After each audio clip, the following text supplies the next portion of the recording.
All right, welcome everybody. Thank you for coming to our DUI program. We're going to get started by giving you a brief introduction of our speakers and what we're doing here today, and then I'm going to throw it over to Jason. So let me introduce our speakers first. We have Judge Brian Haynes. Judge Haynes is a native of Louisiana, graduating from Zachary High School in 1982, who I just found out won the state championship in football last year. And you're undefeated so far this year. And is winning again this year. Got his BA in Behavioral Sciences at the University of Louisiana and his JD from California Western School of Law. Judge Haynes served as a deputy DA with the Contra Costa County District's Attorney's Office from 1988 to 2007. His assignments included jury trials, about 120 of them. He was the first deputy DA assigned to the newly developed 3 Strikes Unit in 1994. He was in the Sexual Assault Unit, the Career Criminal Unit, and the first deputy DA assigned to the newly developed Felony Mental Health Unit in 2001, where he was designated to conduct trials in competency matters in homicide cases, state mental hospital commitments, and sexually violent predator commitments. In 2007, he was appointed by Governor Schwarzenegger, and his assignments on the bench have included criminal trials and calendars from 2007 to 2016, our own family law department from 2017 to 2021, and is now back in criminal doing trials and calendars from 2022 to present. Judge Haynes is currently planning to retire in the spring of 2025. We have Laura Pagey. Laura started her legal career in 1996 at Tulare County District Attorney's Office, prosecuting misdemeanors, including DUIs. She was later assigned to the Interagency Narcotic Drug Enforcement Task Force, and finally she was assigned to prosecute felony domestic violence cases. Laura left the Tulare County DA's office in 2000 to move to the Bay Area. In 2002, she joined the Solano County District Attorney's Office, where she was a prosecutor until retiring in 2017. During her time in the Solano County District Attorney's Office, she prosecuted misdemeanors, including DUIs, general felonies, including felony DUIs, and vehicular manslaughter cases, white-collar crime, and homicides. After returning from a short retirement in New Zealand, Laura started her family law practice in February 2019. Her practice includes, but is not limited to, acting as minors counsel and as a parenting coordinator. In addition to her family law work, she currently serves as a judicial officer for the Contra Costa County Sheriff's Coroner's Inquests. The inquests involve presenting the facts of officer-involved fatalities to a jury to determine the mode of death. Welcome, Laura. Thank you. We also have with us Jason Sweetman of Soberlink. He is the West Region Business Development Manager for Soberlink, dedicated to helping and educating family law professionals such as judges, commissioners, attorneys, and mediators. He's based out of Southern California and serves 20 U.S. states from the West, including Alaska and Hawaii through the Midwest. He provides in-person and virtual meetings to educate on alcohol use disorder, how alcohol use disorder affects family cases, and Soberlink's alcohol monitoring technology and programs, along with the best practices for the optimal parenting plans. Jason's focus is ensuring child safety and well-being for families involved in alcohol-related divorce cases with information and support. Welcome, Jason. My name is Ariel Brownell Lee. I am a family law attorney practicing in Walnut Creek. I will be your mediator. I will be mediating the program this afternoon and serving alcohol to our drinkers and keeping track of the alcohol consumption rates that we all have. So I have arguably the most fun job here, except for our drinkers, Daniel and Brittany, who will be joining us in putting on their alcohol journey this afternoon. So we are going to first get started with a test for everyone. If you look up at the board right now, you'll see what we have already started. Brittany and Daniel have had one shot at 1 p.m. and they had one shot at 1:30 p.m., 1.5 ounces of tequila. They tested at 1:30 with a 0 VAC for both of them, despite being one shot deep, and are now about to test again for their second shot from 1:30, and then we're going to give them one more shot. So do their tests first. And also you're going to do some mouth spray. I do. Okay. And Indy has some kombucha she's drinking as well. I have a question. Yeah. Yes. Do they get NCLE when they drink? The goal here with the mouth spray and the teeth brushing is to help us get ahead of our opposing parties' claims that we're not drunk, only have good oral health. Test. Once I do, hold it level, get a green light, and then blow strong for 3 4 Bob with camera. Ariel sharing his Karen. All right.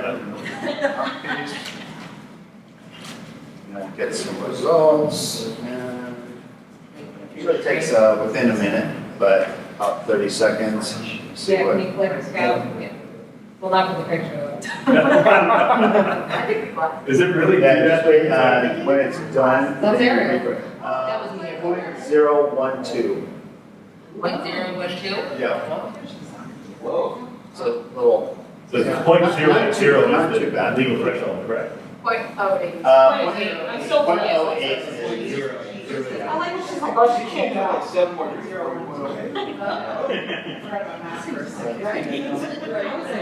Okay, so remember, it's gonna blink different colors when it's green, hold it in that position, strong blow for 3 or 4 seconds to your So green light, blow strong. Go for it. Well, it's best, yes, blow. There we go. I'm aware. We did discuss having a less tolerant drinker in our presence, but We can't all be professionals. And you had your kombucha? I did, I saw it. All right, I'm curious about I'm just this. trying to keep track. Daniel is at 0.000. He's a bigger alcoholic. That was at 1:30, so that was 40 minutes ago. so he's had 2 shots since 1 p.m. Did everybody have lunch too? I'm curious, the eating before. I ate a breakfast burrito this morning at around 9. I ate it at noon. You did it new? Yeah. Well, that's why you got 0.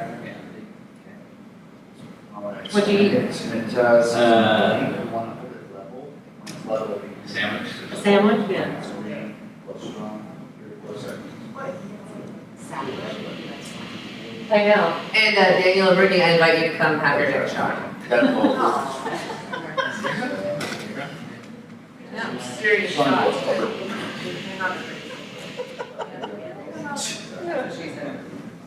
I love salt, lime, and salt. I cut up the lines while I was preparing my son's breakfast this morning. Don't forget, this is being recorded Yeah. before you. Okay. Give away too much personal information. That's it. You said you did study behavior science, right? Raising 3 shots, but they expect 0.026. What? Whoa. Kombucha. Is that greater than that? Is that greater than? That's greater than the shot. No, DUI is 0.08. That's good. It was 0.026. Wow. So you can drink more tequila to drive than you can drink kombucha. Well, you can drink more tequila. I can go wet. Or But if you, were you in the? Okay, like so, that right now. when it's in test, You don't be judged, I would be honest about you that. just need to hold it level. But When it's there is level, a time to do it. green. When you see green, just hold it in that position, blow strong for about 3 or 4 seconds to your Okay. So I think it's important to know she brushed her teeth. We're doing a toothbrushing toothpaste. Is this the same kind of a unit law enforcement officer would have with them in a vehicle? No. No, this is professional grade handheld breathalyzer and it has facial recognition, which I had to disable for this. And also it has a retest cycle, so whenever there's a positive test, it'll lock for 15 minutes. Oh, we're at 0. Good.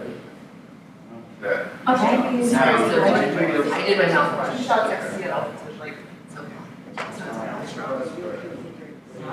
When did you do your teeth? I did my mouth spray right when he first started with them, so about 4 minutes ago. Let's see if it's still there.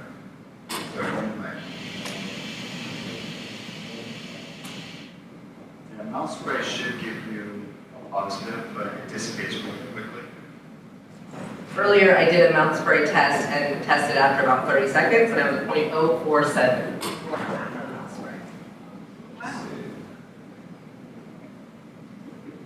And what was that?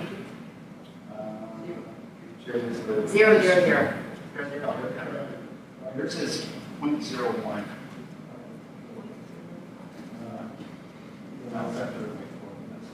Yeah.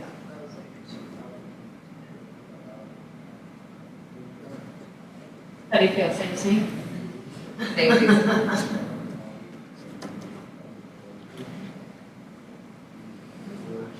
Haynes? You're confused. You look stressed. Yeah. That doesn't make sense. You'd think there'd be at least. Why? So Wanna try them again?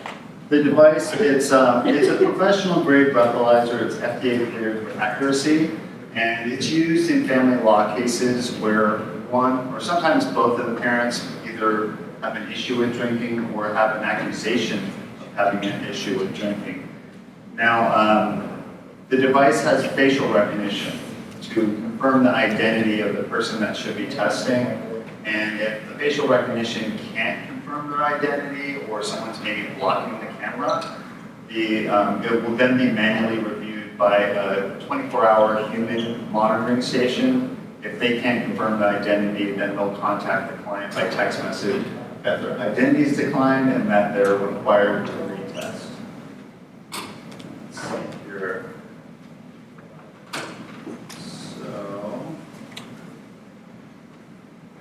And I'll go over a little bit later in the presentation. Oh, did you have a question? No, I was just Oh, okay. watching it here. I'll go over the different programs available in courts order order someone to test.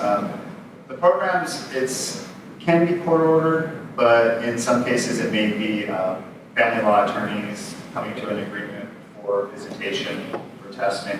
It's direct to client, so it's not required to be ordered by a court. It's the parties involved, and they'll sign monitoring agreements beforehand, just to make sure everybody's on the same page. So, parenting plan and Judge Haynes and Laura Pagey, so you want your Yes, please. PowerPoint slide. And this is all documented on our, I made a portable so you can see what clients have. All right.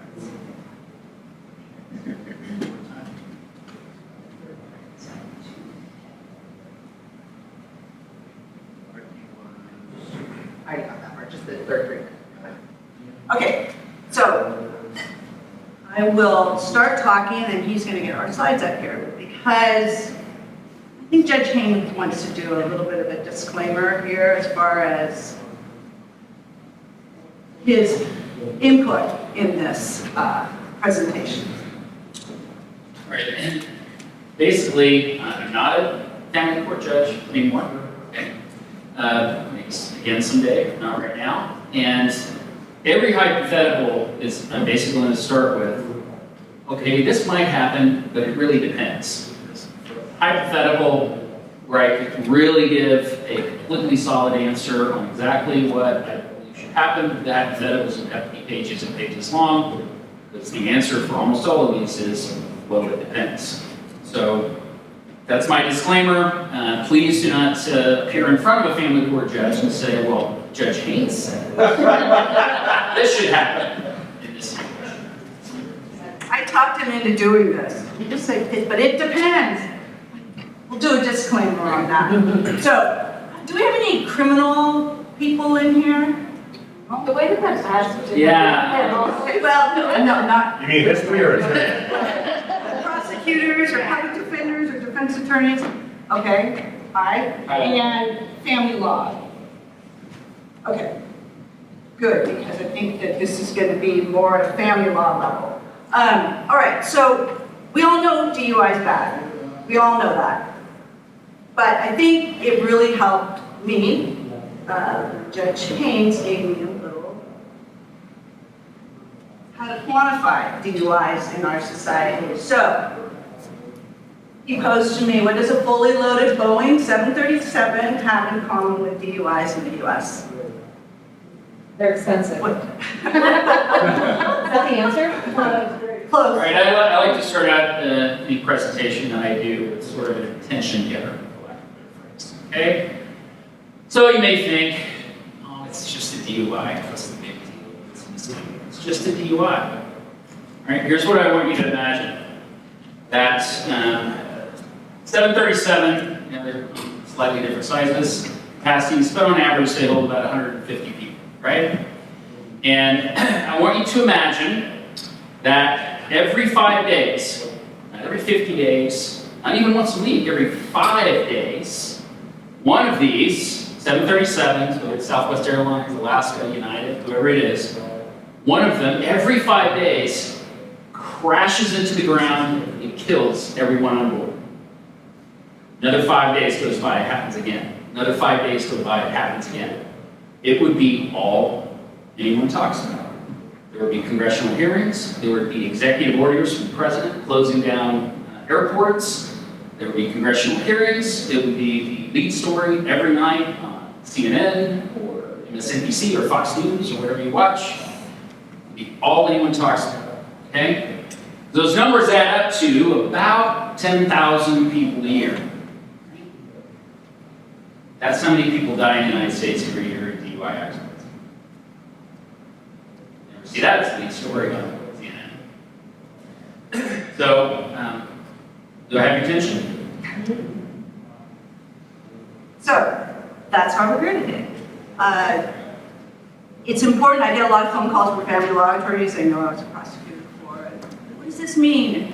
How do I get this information? And, what happens if they're arrested? I don't know anything about a conviction. I don't know when they're going to be in court. Why aren't they in court? They were arrested, 6 months ago. What's going on? So, as part of this DUI presentation, we're going to touch on the criminal side, and we're going to make it accessible for family law attorneys, a primer on DUI law. And so when it comes up in one of your cases, that these are the things to look out for. And then we will talk about the crossover with custody orders and what to do with that information that you're going to know how to get, or at least you're going to know to be aware of. And as we post hypotheticals, I just want you to understand there's a reason why I put little facts into our hypotheticals, because it matters. It's behavior. It's not just, he was driving down a little swerve, got pulled over, did an FST, had a blood test, breath test, and they were pointing away. There's more to it sometimes than that. Sometimes it's a lot more, and it's something that you should be aware of. And so my hypotheticals bring in different facts that show you not every DUI is the same, and why it's important.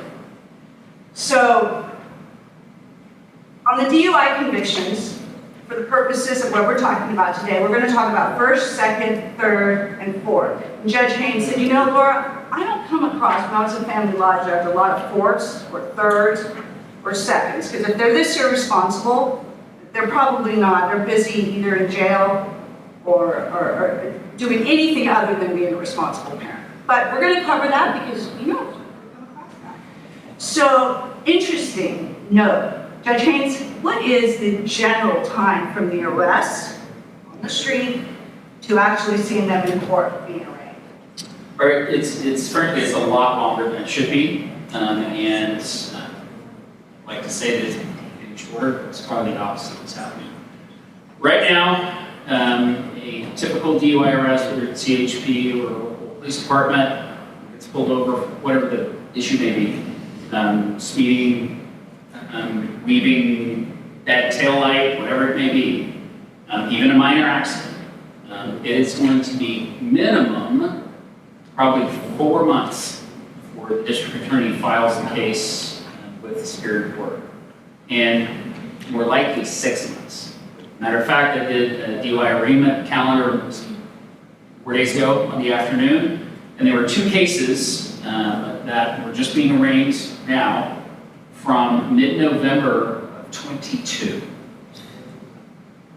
And one of them was the second time DUI. It took the DA almost a year to file the charges. And the most recent rumor from one of the misdemeanor prosecutors is that they're so backed up that there's approximately 1,000 pending misdemeanors that have been submitted by police agencies, not even all sorts of cases, not just DUIs, theft, domestic violence, whatever it may be.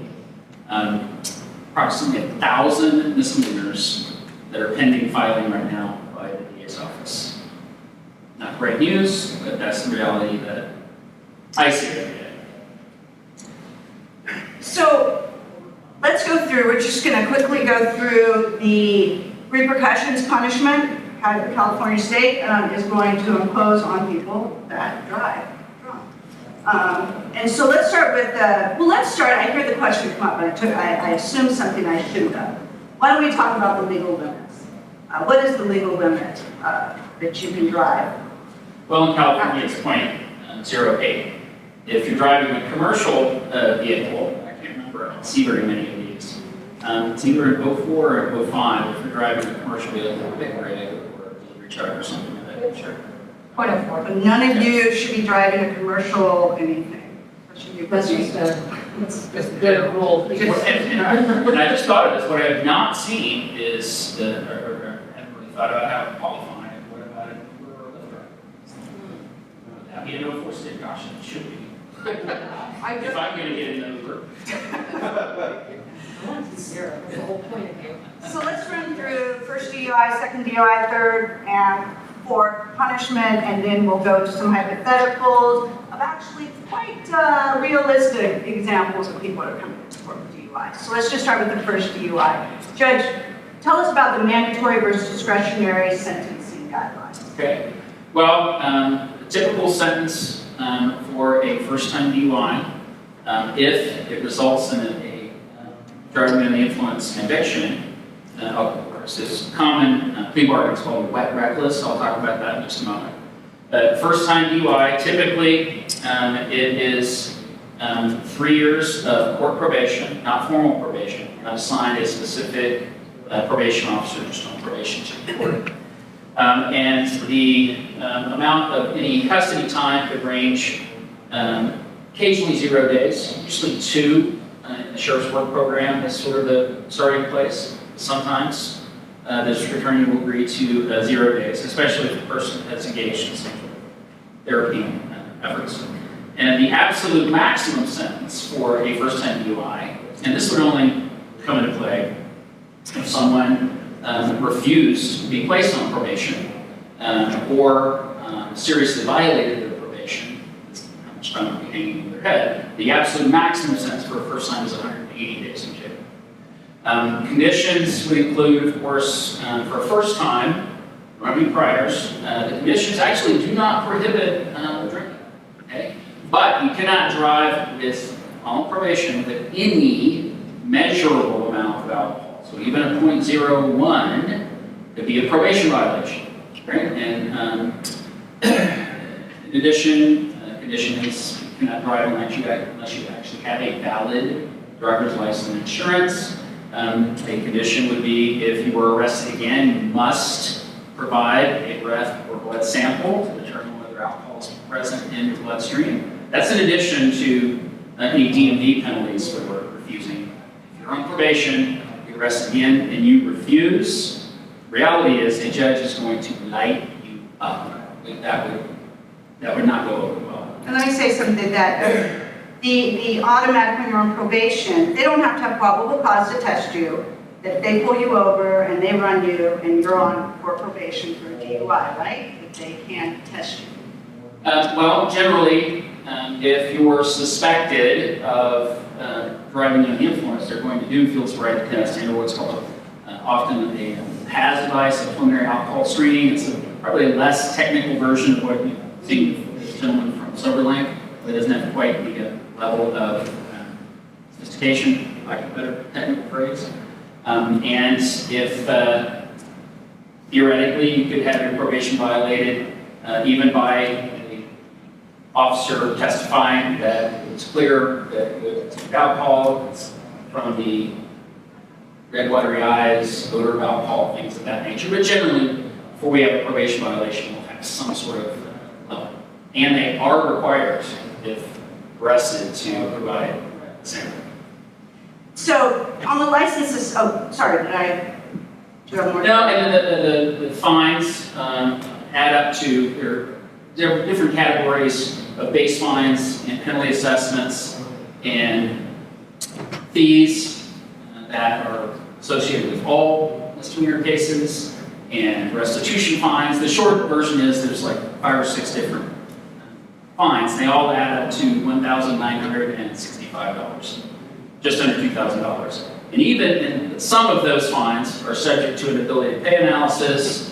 And even if I want to reduce the fines as much as I can, there's 2 appellate court cases, Haynes and Pagey, that address ability to pay analysis. In my opinion, the lowest I can go adds up to $1,595. So even if you were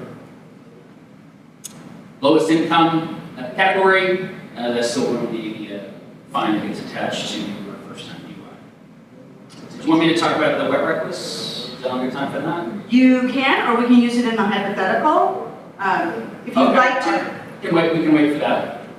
Yes, when you say $1,595, do you mean like $16 or $1,595? The latter. Okay, that's what I thought, I just wanted to, never seen it done, so. Okay, so now we're going to talk about priors.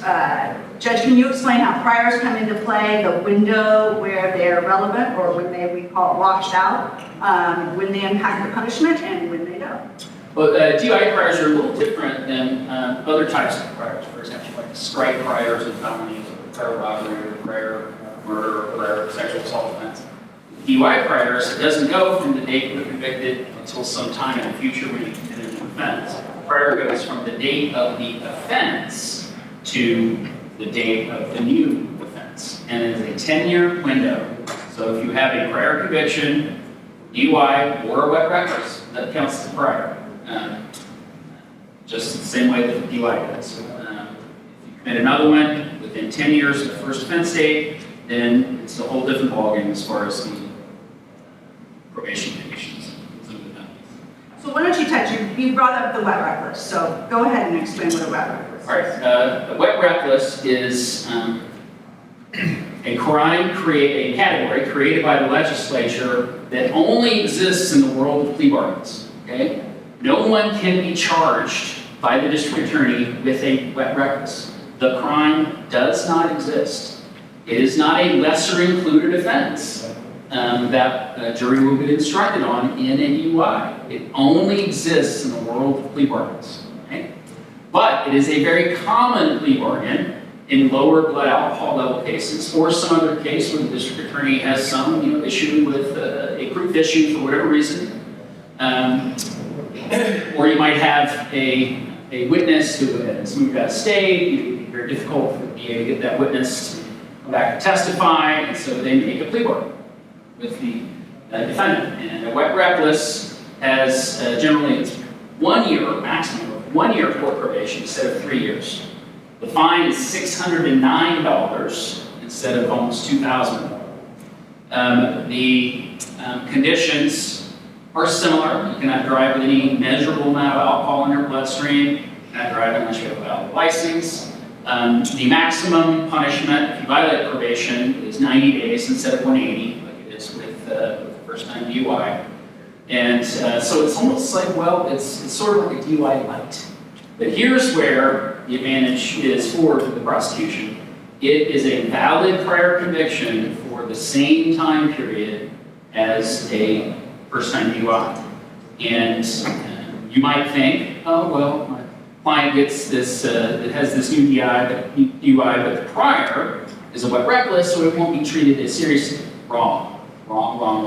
It's not going to make, in my opinion, it makes no difference. The second time it's going to be treated the same way, whether the prior is a wet reckless or a regular. So let's go to and quickly run through. So you come in within that 10-year window. You have a prior DUI, and so we're going to call that your second DUI you picked up. So Judge, what do you do? All right, well, sort of what's on the screen right now, the minimum time period for the second, that's if you refuse probation. If you don't refuse, if you accept probation, number one, it's 4 years instead of 3. And the minimum, if you accept probation, is 10 days. Maximum is a year. Okay. Typically, it'll be anywhere from 10 days to 45 or so, or a plea bargain on a second. You go to trial, judge may let you up, maybe 90 or 120. That's hard to predict. The other conditions that are very different is for 4 years, you were They're not allowed to consume alcohol at all, period. Not even one sip for 4 years. It's a condition for probation. The fine is the same. The DMV license suspension is quite different.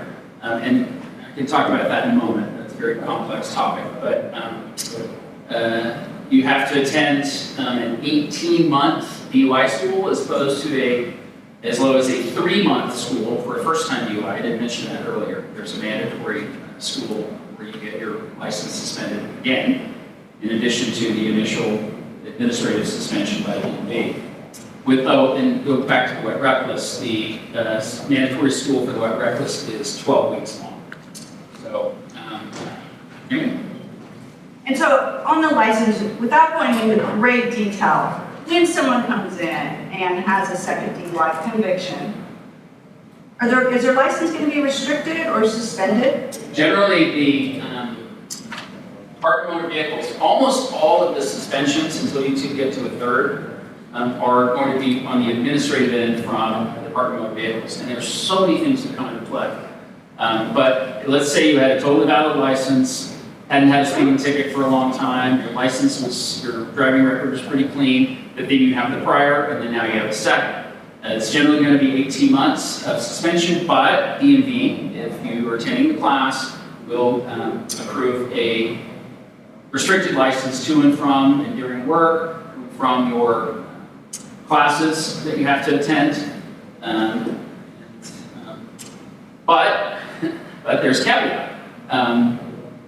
Again, this could take a couple of hours if we went into detail about the different license suspensions. There's so many things that come into play.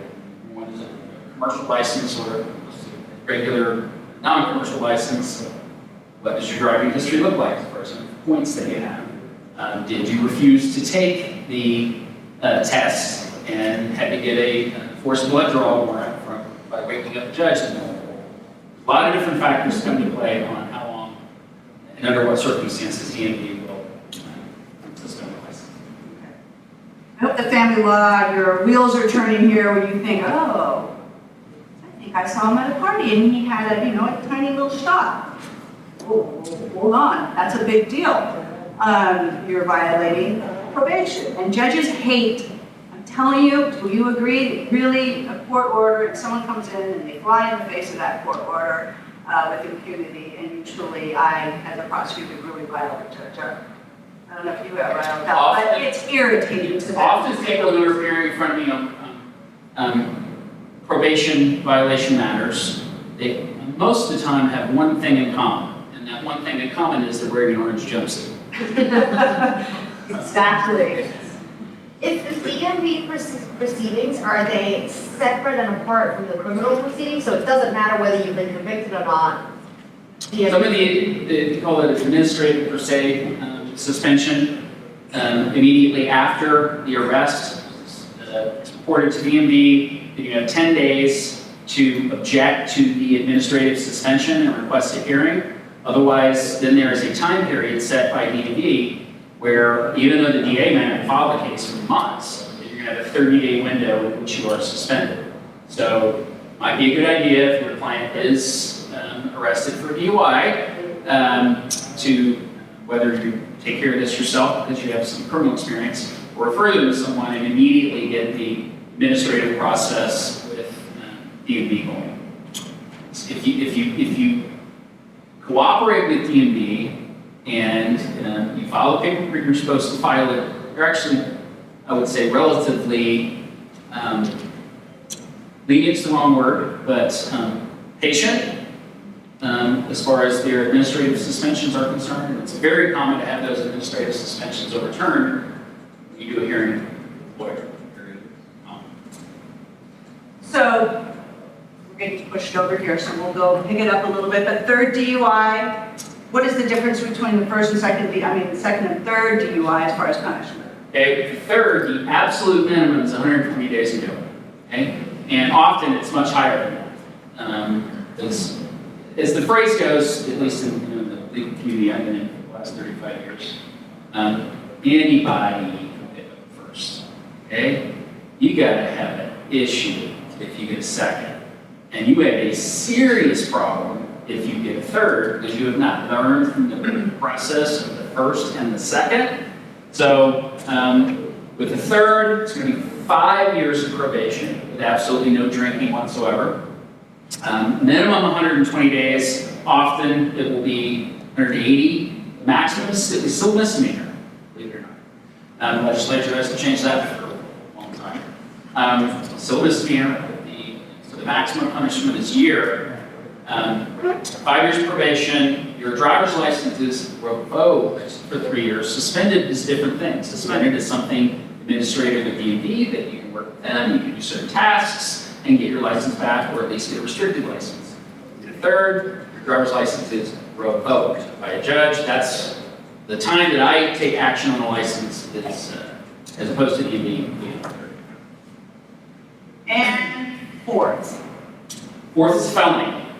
And so the question is, what is a wobbler? Wobbler is something that can be filed by the district attorney either as a felony or a misdemeanor.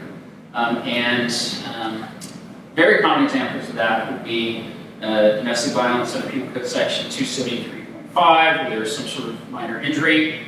The DA has complete discretion whether to file that as a misdemeanor or a felony. Some other burglary-related charges that can be charged as either a misdemeanor or felony. It's actually a long list. And the DA in this county, at least, errs on the side of often filing misdemeanors, and I think that it is appropriate. Where I never see that discretion used is in a 4-time DUI.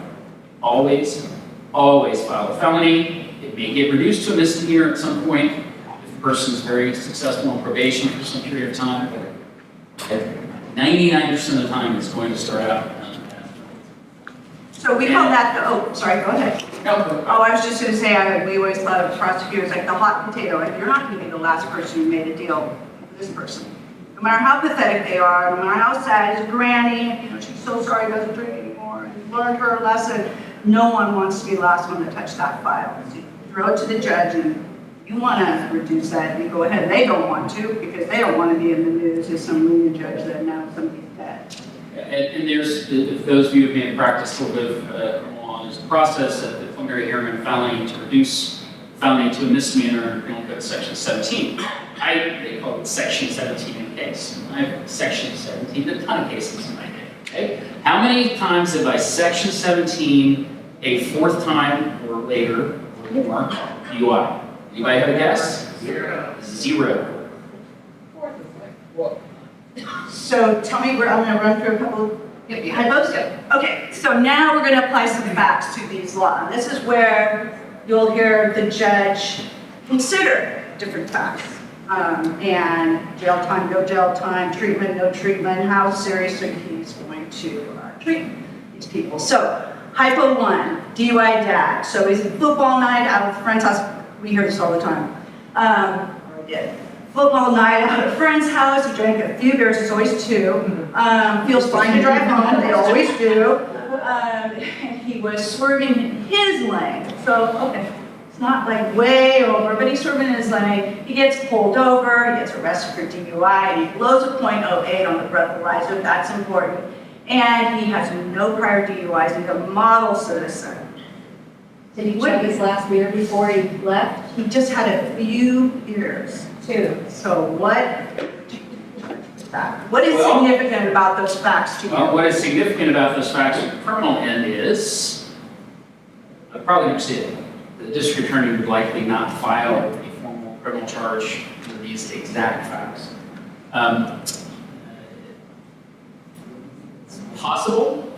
For example, if this gentleman had otherwise, this fellow is a model citizen, so you're going to bring in the bad actor filing theory that you sometimes see with the DA's office, where they file charges, not necessarily because the current act is really bad, but because his prior acts were really bad. But that's not the case here. I think it's very unlikely that the district attorney would file formal charges under these exact facts. And if they did, they would almost immediately offer a wet records plea bargain, if not something even lower. Why? Well, because there is a certain error factor that goes into the breath machine, in fact, not the pads or not the handheld device, but the one that's much more complex. It's back at the station, and they're very, very reliable machines, extremely reliable. Except they have a certain small error factor that's essentially built into them, because that's the testimony I always hear. I'm not a scientist, and approximately 10%. Okay, so if you blow a 0.10, and it could be an 0.9, it could be a 0.11 that your level really was. And so if it's exactly an 0.8, that means that it could have been under an 0.8. And the district attorney, under these facts, with that lack of prior history, it's very unlikely they would file federal charges. So, Now we'll come back to, we're going to recircle the same hypos with the family law twists. We're going to do that later. Yes. Okay, we'll talk more about that later. So again, put your family hat on and just think about these facts. That, yeah, maybe you can't file charges, but that's not okay. Hypo, DUI mom shows up at school to pick up her 2 children, and she's clearly under the influence, and the school calls the police. Police find probable cause, she's under the influence. Mom becomes combative with the police, and she refuses the blood and breath test. Was she driving? Huh? Yes. Did I not make that clear? She drove to the school. She drove up to pick the kids up. So I was clear on that, judge. Yes. Look, I'm just trying to be She did not, this particular patient did not Uber to, Driving. yeah, that's what that should have been, she drove. Okay. a DUI. All right, ready? Yes. Okay. Why, what are the significant facts here? All right, well, one significant, obviously when it comes time for family law, it's been odds. We're going to talk about it. One thing that talk about first, refuses the blood and breath. Now, it may be that many years ago, pre-Judge Justice Scalia, rest his soul, that I refuse to take a breath test, I refuse to take a blood test, nothing much happens after that, okay? Long before his death, Justice Scalia of the United States, the author of the opinion, the United States Supreme Court says, if you're going to insert a needle into a human arm, you gotta have a warrant, okay? And early on, there was a learning curve between law enforcement agencies, judges about how to make that happen, okay? Now, that process has been streamlined, and I had a week-long graveyard shift, search warrant duty about 3 weeks ago, and just during that 1 week, I, during the middle of the night, must have signed 20 forced blood draw warrants just in 1 week. There's 37 judges, so every 37 weeks I have a week of graveyard shift search warrant duty. I promise you, in this day and age, if you're arrested for DUI, F you to the police, I ain't no taking no test, guess what? Yes, you are. They will strap you down and they are going to take the blood out of your arm. And a judge, 99% of the time, is going to sign the warrant to do so if what we get, it's all electronic now. They don't show up to your house with papers like when I first became a judge 16 years ago. It's all submitted electronically. And so the turnaround time is quick. And so cases where there is no test at all, extraordinarily rare now. So that's one part of this. All right, so the court, first of all, the district attorney in this case, it's very likely that they're going to file charges in addition to DUI. It's almost certain that they're going to file 2 counts, not 1, but 2, one for each child, Penal Code Section 273A, child endangerment. Okay, and they'll probably file a Penal Code Section 148 or Penal Code Section 69 because of fighting the police, and then they try to arrest her. So this, sorry, notes here.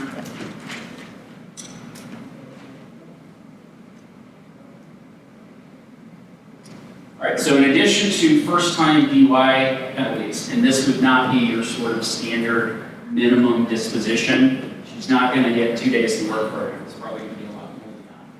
And if the district attorney is able to secure a conviction either by plea bargain or trial of child endangerment charges, that actually ups the probation period, even if it's first time, to 4 years. And it requires a 52-week parenting child abuse class, okay? And then, of course, all the standard fines and fees that go along with what I described earlier. And if the defense counsel and a roll the dice and go to trial, and she's convicted of the 148 charge, the resisting arrest charge, she's probably going to get quite a bit more tacked on for that. So this person's maximum sentence, if they go to trial and lose, is 6 months for the DUI, another 6 months consecutive for the resisting charge, and then 1 year each for child abandonment charges. So theoretically, if she was convicted of all that at trial and was put on probation and violated probation, theoretically, I'm not saying this would happen, theoretically, 4 years in county jail. Don't drive under the influence, and really don't drive with kids in the car. We're going to meet Mom again, family law. So we're going to take a break here because we're going to do some testing, and then we're going to continue. We'll leave some of the family law issues.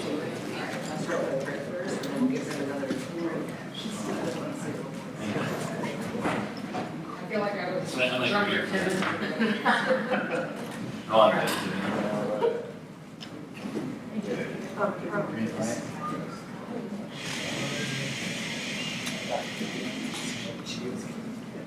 Well, you guys are actually But I don't told myself I wasn't going to and then, you know, it's the same. Wait. Thank you. Well, between people, but not between gloves. Between people.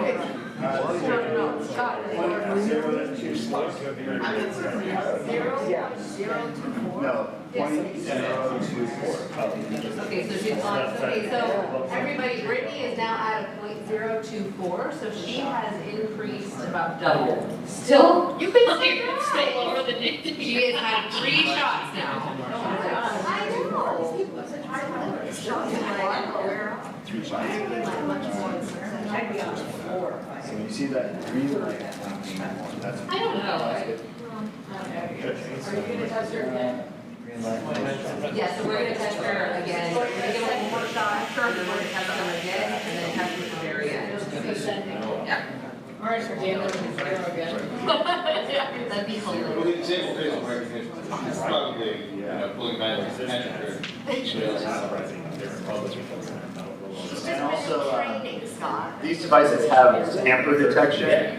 So whenever someone blows, they blow at different pressure, different temperature, different rates, which they blow.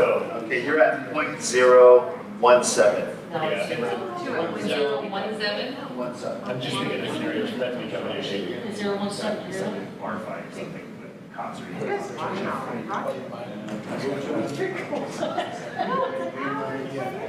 Number 130.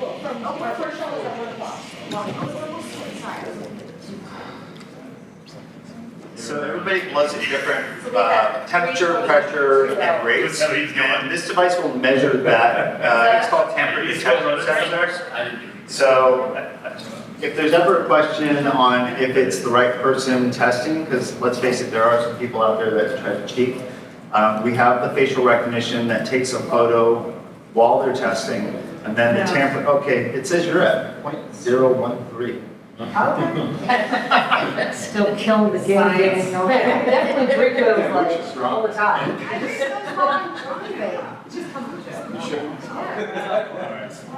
You got to test speech. Yeah. You're on, legal opinion, yeah, which one all done? What was he saying?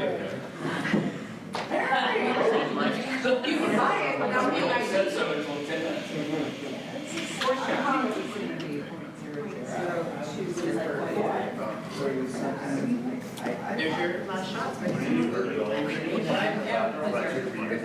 BJ's like drinks.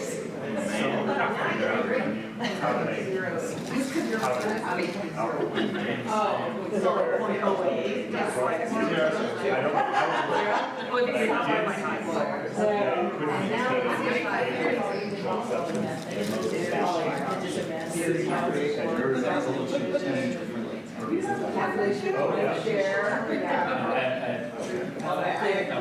never even seen it.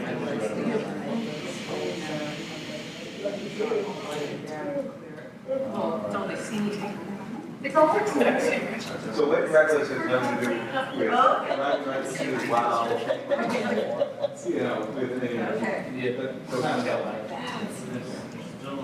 It's, I guess the theory. Finish it off. Right on the edge of itself. But, and if I had alcohol in my system, You're up? while All doing right. that increases the recklessness. No, I'm still writing off the 2 p.m. So on our toothbrusher, we still have a 0, and on my mouthwash, I was writing for 30 minutes. I went from a 0.01 down to a 0 now, and I did not respray the mouthwash. So at this point, well, actually, no, you're not out of the running. You're still. I'm cursing at it. Finish it off. All right, you guys take your last shot? A little more than we can. Okay, when do we retest them? So we're gonna retest them. Let's test this right now, so that'll be nice. We'll retest them probably right about 3:15, I think. Yeah. Oh, but it's the, it's But on the in your mouth. Yeah, right now it would be like, He's still on. It's all 017. interesting. Don't see the bottom of the chair. All right, back to you. All right.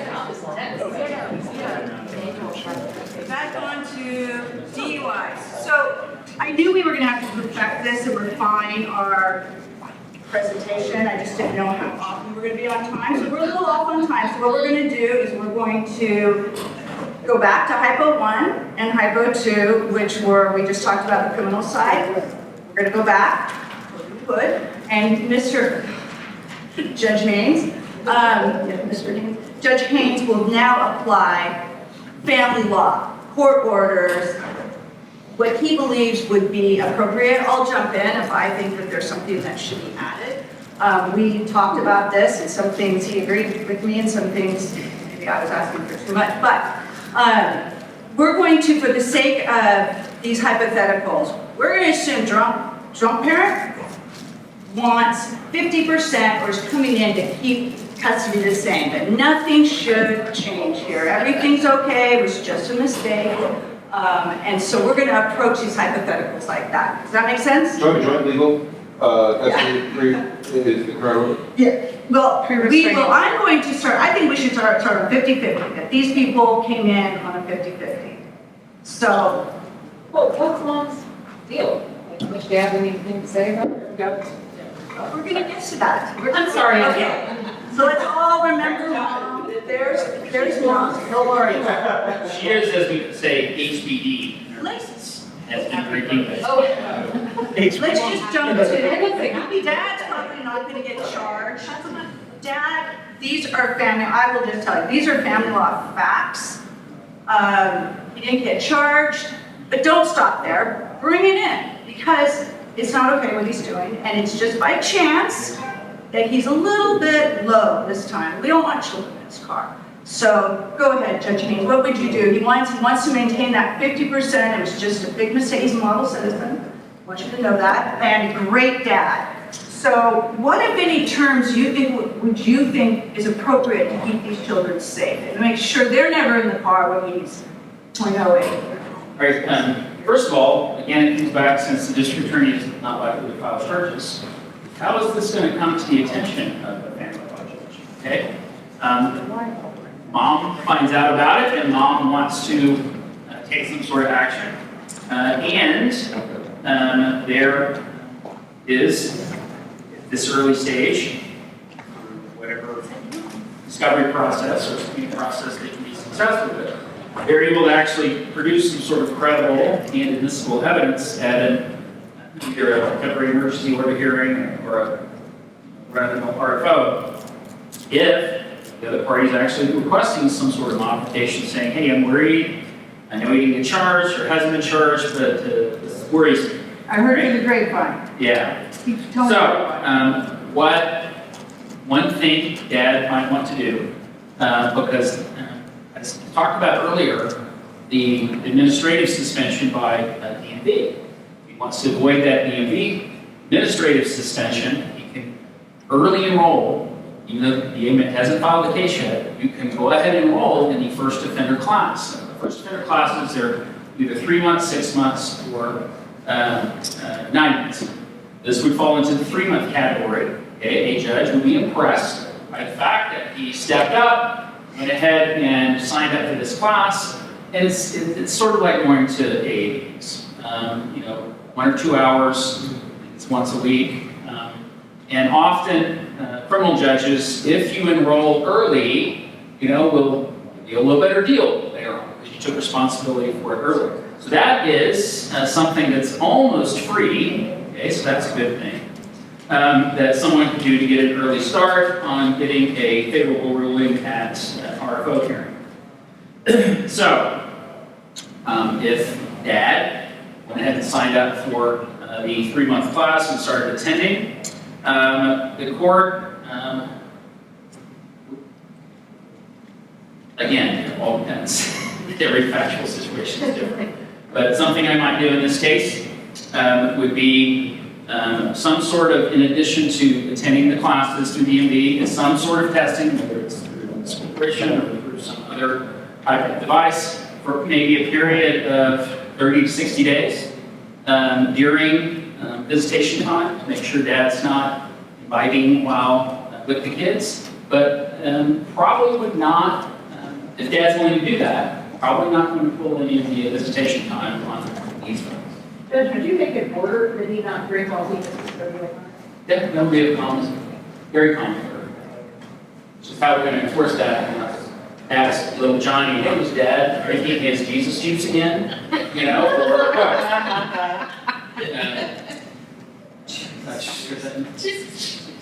Mike, you never heard that phrase before?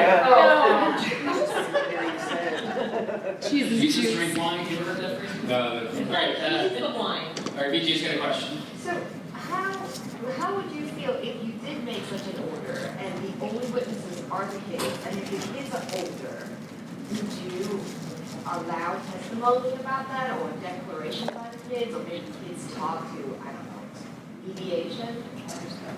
Well, this gets into a whole different area of more along the outlines of the evidence code and the family code and what's admissible rather than, the hypo was, I did find credible evidence that it occurred.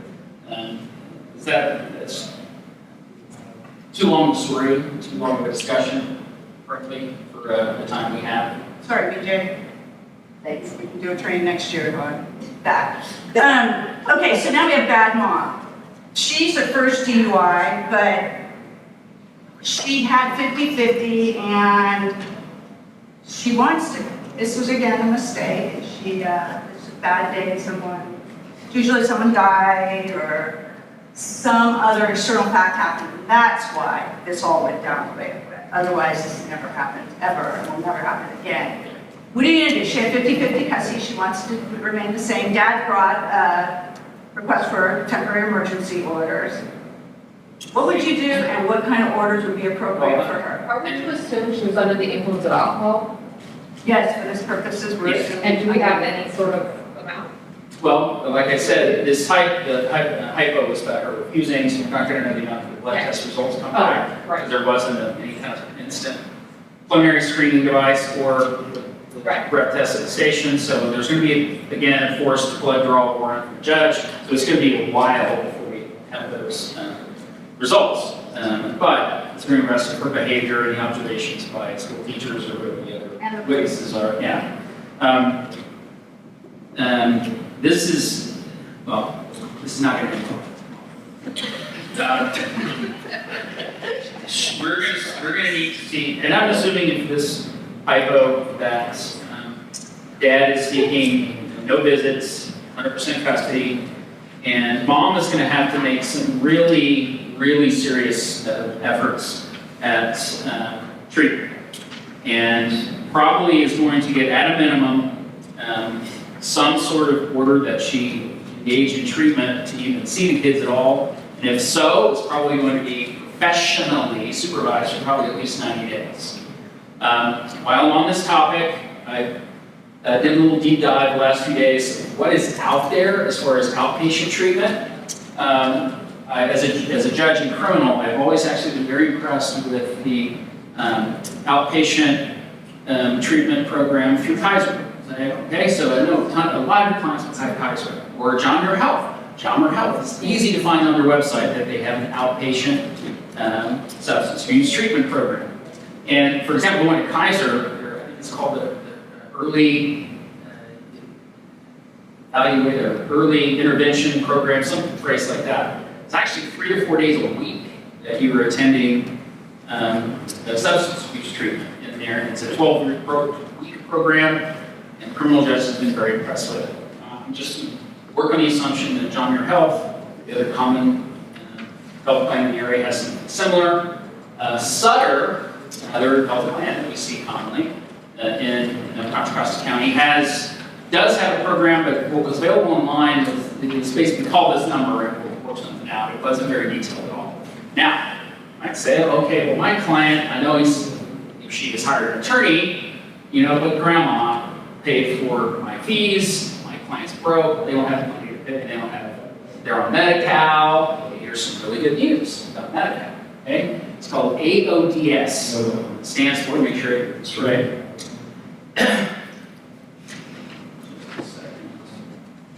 Alcohol and other drug services. And if, for example, you're on the clients on the Contra Costa Health Plan from Medi-Cal, they actually have tons of money that they can spend on not just outpatient services, but residential beds as well. The public defender in this county has recently been some excellent coordination with AODS to get their unhoused clients, for example, into treatment programs. There's money out there for it. So if clients on Medi-Cal, that's good news as far as this is concerned. Okay, so now we're going to do second and third DUI, and so here we go. One prior mom. So this is interesting. Girls' night out. She had a few drinks. She's pulled over for expired tags. The reason why I thought that was, she's not crazy. She wasn't endangering people, but it's still, it's not okay. But the facts are that's what the judge is going to hear. That's what the family law judge is going to hear. For our purposes, we're going to say it's admissible because we're going to have the police officer testify. All right, so she's pulled over for the expired tag. She does her field sobriety test, that's what FST is. There's probable cause she's DUI, and remember the error rate, she blows at 0.1. So we know the error rate. As a DA, we would file that. We would file that and feel confident beyond a reasonable doubt that we could prove that up, barring there's some problem with the machine. This is a deal with mom. She's got a prior DUI from 8 years ago. So that's within our window.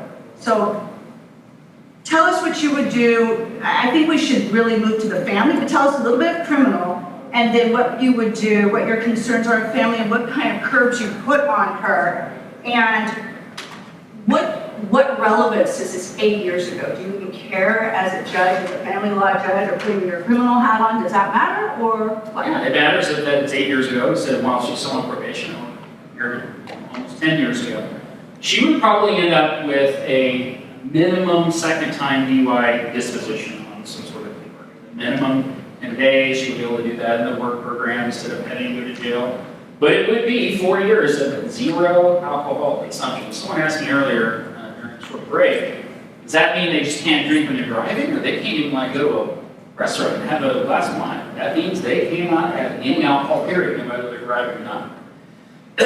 She would be required to do the 18-month school. And here's where something, as far as the family law realm is concerned, this is another example where they could immediately, like days after the arrest, enroll in the 18-month school, and the family law judge might well find that because the prior is so old, alcohol level is low, and the kids in the car, a family law judge might find that is enough as far as any efforts at therapy if they enroll in the 18-month school. Okay? If they're going to be convicted sometime, you have to take it anyway, so you're killing two birds with one stone.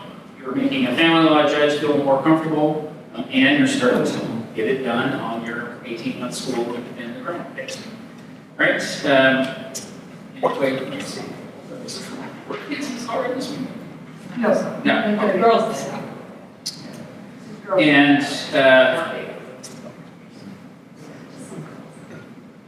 yes, reading glasses need updating. I made my notes, since kids were not in the car, according to my note, and I read it as since kids were in the car. I'm getting older and I need some new readers. All right. I would say a family law judge might, under these circumstances, if they enroll in some sort of therapeutic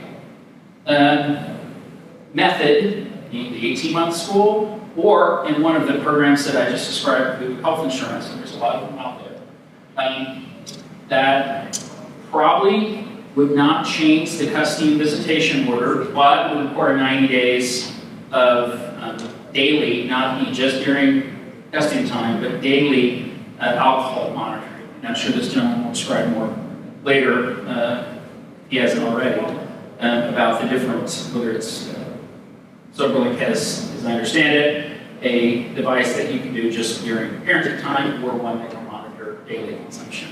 This might be a good one for daily consumption.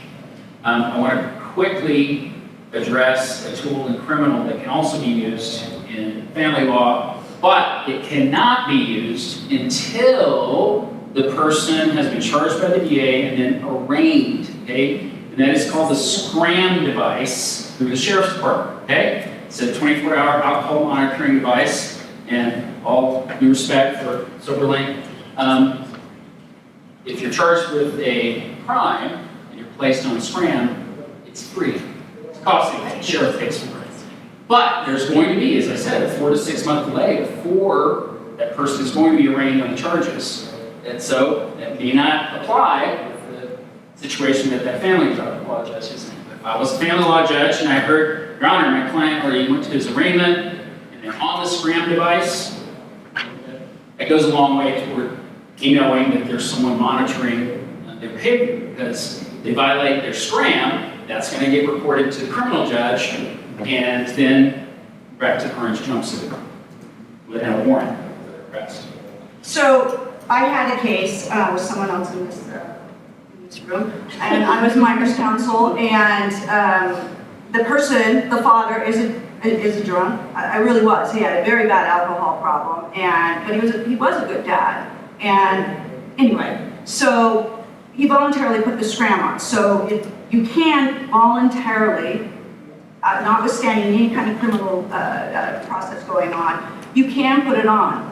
And I would ask mom, who's not supposed to drink for 4 years, not supposed to drink for 4 years, I would ask, if I was dad's attorney, that she wear that. Now, I'm not sure if the judge would think that that was extreme, but you know, if you can't drink for 4 years, we're going to rely on a child. We don't want to rely on a child.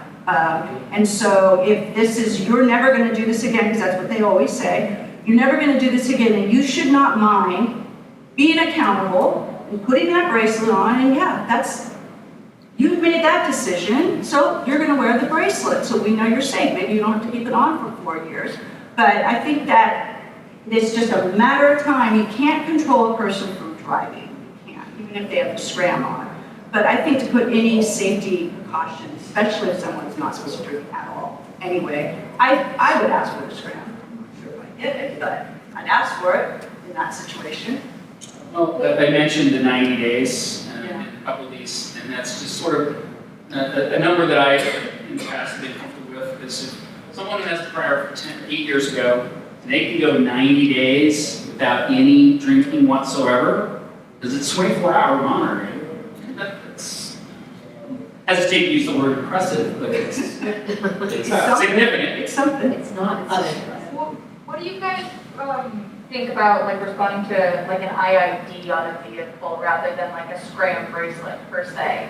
Like if the concern is driving, right? If that's how it came to attention, would an IID like address some of those concerns if there's no indication? It's, you know, girls' night out, it's not while the kids are there type of thing. Well, maybe for that car. Okay. Well, like, you know, if they have one vehicle, right, like.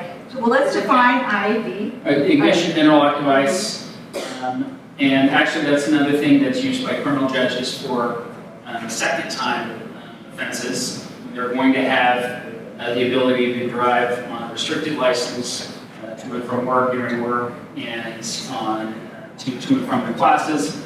Very common for a period of 1 year from the day of the conviction of an ignition interlock device. It is very common. So to answer your question, would I consider using an ignition interlock device in a family law setting? Absolutely. I would consider that. So I asked for that in one of my cases. The guy had 5 cars. And there's no facial recognition. Right, So you there's gotta no facial. blow into it. And the kid can blow into, I mean, it's, Yeah, right. there are some issues. I don't know if they've improved the technology, but I did talk to Judge Haynes, we went over this, and he, as a family law judge, had never used it. And I'm not sure how much it's ever been asked. I had to look at to see if you actually, if you didn't have a criminal conviction, can you actually have it installed? And you can. So, You can volunteer. yeah, I wasn't positive. Okay, so let's talk about two prior dad, because we're gonna turn this over to Jason. So, okay, I don't like this guy. As I was writing the hypo, I was getting mad. Okay, so here are two prior dads. Yeah, by the way, she wrote all the hypos. I drew from my experience here. It's kind of an amalgamation of like 3 people, but anyway, so dad spends his day drinking at home. He drives to the liquor store for more booze, he runs a stop sign, gets pulled over, fails his FST, is arrested, his blood level is 2.20, and he has 2 priors, one 3 years and one 9.5 years ago.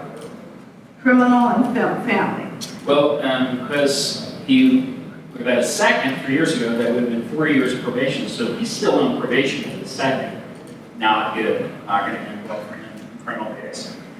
The reality is, once he's arraigned, as far as his custodial status, 3rd-time DUI while still in probation, there's a very good chance that he is going to be in an orange jumpsuit and not getting out of the one for a while. Makes custody decisions easy. Well, yeah, or would definitely be on scram at the very least, with some other conditions.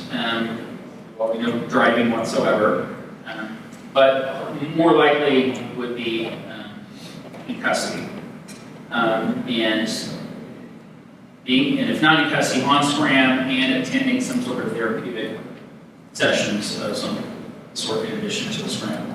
He gets convicted, it's going to be 5 years probation, minimum for this guy. It's not going to be the minimum 120, it's probably going to be at least 180 days, and then 0 alcohol for 5 years. The other standard 3rd-time terms text right over there. Now for family law, okay? A family law judge will likely find this guy needs very serious treatment, preferably residential. Maybe you're lucky he's on Medi-Cal, with all that money out there to pay for a bed. If he is not in residential treatment, but even if involved in some sort of outpatient treatment, through either some sort of insurance, private pay, or through supervision in the criminal case would be 18-month school. Even if he's involved in those therapeutic activities, he's probably going to get at the most maybe a 1 afternoon per week professionally, like a Sunday afternoon professionally supervised visit, and will have to wear a constant monitoring device for probably at least 90 days. And if he's clean for at least 90 actual days, no violations, then maybe 2 afternoon visits per week, unsupervised, but still on full-time monitoring. And the last note I make to myself about this one is he's got a lot to prove before normal visits will be reinstated. It's going to be quite a while. I think a judge will say, okay, you're doing okay, we're going to get your kids home. Would it make a difference if you had the kids at home with him during this? Or, I mean, even if he had left the kids at home versus... That's actually an excellent point. He was on his way home, drunk ass, to be with, be with his kids. Maybe there's a 14-year-old that was watching the younger kids, for example. Like I said, every one of these could be a hypothetical that's 5 pages long. But that's a really good point. Even though he didn't have the kids in the car, maybe he was nearing his custodial time and he's on his way home to be an outstanding father of the year. Okay, so our time is wrapping up. I just wanted to touch on these, and we're turning this over to Jason. The reason why I wanted to touch on these before I sign off here is because, again, I had a lot of family law attorneys say, how do I know what's going on? How do you Going down and pulling that criminal file is fascinating. I love doing that as a prosecutor, and I would do it now if the situation came up. It's got really interesting things in it. There's minute orders, there's not a police report in it. That's recently the current district attorney of our county, after she was elected, determined that the district attorney's office would no longer provide police reports in public criminal files. So you're not going to go into a court file and find a police report, almost never. But you are 80% of the time it's not going to be there in the public. Right. And you can subpoena what? Now it's online, so easy. Oh, I don't know if you can get the police report. Yeah, the court file. But what I encourage is, it's just interesting to understand what the plea deal was. You can see that in the minute order. There's you can gather some information from the plea deal. If you subpoena the police record, I love starting at the top of the police record just to see what was going on day, night, wet roads, drunk, how he behaved, how he acted, how, did he get out of the car right away? Was he following instructions? It's just interesting. And then you're going to have a police officer's name, call the police officer. Yes? As far as getting police reports for actively pending cases, Good luck. okay, that's what I don't know if it's a hard no. Though. I don't think it's a hard no, but I think it's harder to get. Yeah, often it depends on the agency, you may get, in preparation for this, I talked to some long-time acquaintances that are private criminal defense attorneys, and this person told me, well, my client's been arrested, I know, you told me what happened, I know people who are 0.16. He's going to file, so it's been 6 months and nothing's been filed. But I want to look at those reports myself, start getting ready for the arraignment, what's coming. So he sends a subpoena to the police department, and then he gets back denial or request to quash from the city attorney, and the case is still under review by the district attorney. Or sometimes they'll just send a copy of the report, it's fine. The other area where he told me, and I had not thought about this, is DMV gets the police reports for their administrative per se suspension, okay? DMV isn't quite as aggressive as the local police departments are about giving out the records when they get a subpoena. And so he said often, this is my acquaintance that's a criminal defense attorney, I'm sorry? It's a brilliant idea. That, I can often get a police report in less than 45 days from the event, and the DA may not get the filing referral for another 3 or 4 months. I'm getting factual information about the arrest months before this attorney. So they're giving us the hook. Jason, we're going to turn it over to Jason, and we'll be around if you have, I'll be around if you have any questions. Just one more thing, when you look in the criminal file, sometimes the defendant has written letters to the judge. I've used those. Yes, and there's also sometimes when it's I don't know if they do pre-sentencing report for misdemeanors, but for felonies they do, and the defendant oftentimes gives a statement in there. So it's food for thought. Thank you very much, ladies and gentlemen.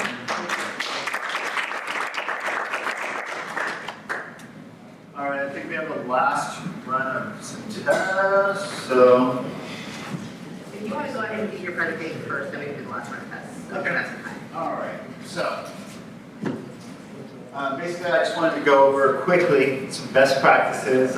These were put together by addiction experts, just the best way for someone to use alcohol monitoring. It's recommended for testing that they test 2 to 3 times a day In extreme cases, it would be 4 times a day. It's recommended because the most likely times they'll find alcohol would be when they're waking and when they're going to sleep. So those would be the 2 main times. And then if it's a 3rd test, it would be scheduled in between that time. And a 4th test, they'd be spread out evenly between the start times and the end times. It's also recommended that people test for a minimum of 1 year, and then after showing a period of favorable results, that the testing frequency would then be reduced. I'm often asked, what about random testing? And random testing is often asked for, but it's been known to increase anxiety, and for family law and child custody and having 2 parents, having more anxiety, it's not in the best interest of the children. So scheduled tests have been recommended because that reduces accountability and also improvement in the process. I'm going to skip some best practices. So this is a AUD bench card, and it's available. I have digital copies for everyone if you'd like it, but it's mainly used by judges to assess risk levels. So it's a handy tool, and if anybody would like a digital copy, I'm happy to send those to you. And I'll also make them available for the county bar just so they can disperse those. It was already sent to us. Oh, well, there you go. Now, as the judge said, Soberlink has 2 family law programs. Unlike SCRAM, SCRAM is a bracelet that's 24 hours on your ankle, and it tests your blood every 30 minutes. It's not something that would be ideal for parenting time because the results aren't in real time. It goes to a monitoring station, so it's not something like if you need to make sure the kid's in a safe environment, you need real-time results. Now, level 1 is based around parenting time only, where the client will generally test 30 minutes before or maybe an hour before picking up the kids. The results are in real time. So a minute later, as you can see, the co-parent in most cases would get the results. If they're not on agreeable terms, then maybe a family law attorney or a guardian ad litem. Also on level 1, the testing times, since testing schedules and testing times change frequently, it would be managed by the parties involved, and they would use co-parenting apps like our Family Wizard, and they could document the results in that. Level 2, that's for more severe cases where they need to test on a daily basis, and it would be on a set schedule. And they would agree on the start time, the end time, anywhere from 2 to 4 scheduled tests per day. The schedule will also be managed by Soberlink, and Soberlink will send a text message reminder for testing windows. If they don't test within a testing window, then a missed test alert will go to all the approved contacts. Now, before clients can get started, it's important that everybody's on the same page, and Soberlink requires they sign a monitoring agreement. And this must be signed by 2 main parties: the monitored client, which is the person testing, and then someone assigned as the concerned party, which is someone looking after the best interests and safety of the children. In most cases, it'll be the co-parent, but if they're not on agreeable speaking terms or communication terms, it may be a guardian ad litem or a family law attorney.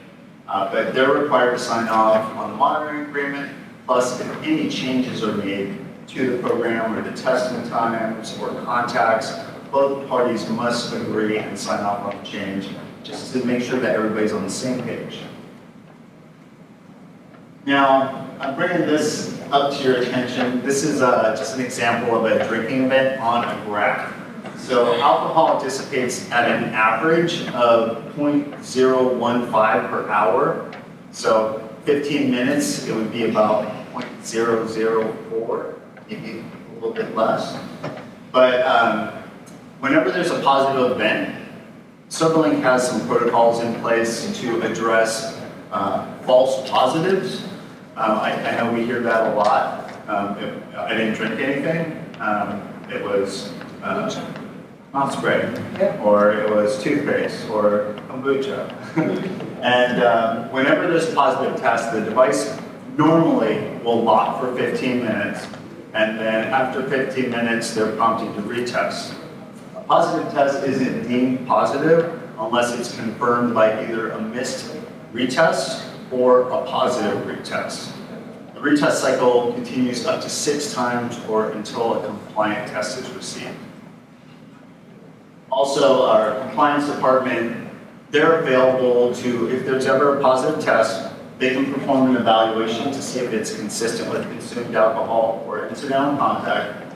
They can also supply notarized affidavits and records, and they can testify in court as an expert witness. Looks like your time's about up. So, if anyone ever has questions or needs assistance, I'm your main point of contact for family law, Jason Sweetman. You can also go to soberlink.com/Jason and click on the link if you'd like to set up a lunch and learn for your group. I'll pay for your lunch and give you more information. Also, I can send certified records, any kind of materials to your office for you and your clients.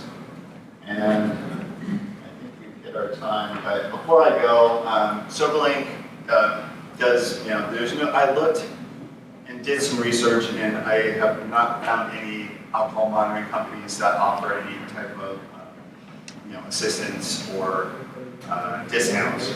I know Scram, if they're legally ordered, I guess they don't have to pay for it, but if you go to any of the other vendors to order it, if you don't have money, there's no discounts. Soberlink has a family assistance program.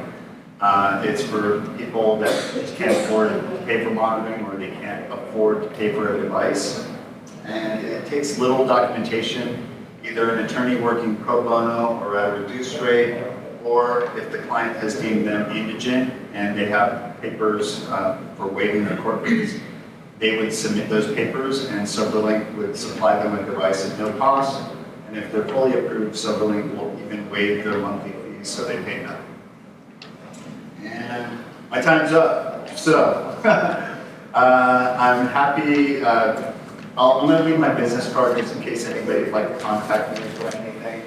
And also, if you go to soberlink.com/Jason, if you would like a lunch and learn, I'm happy to set one up at a date and time that works for you.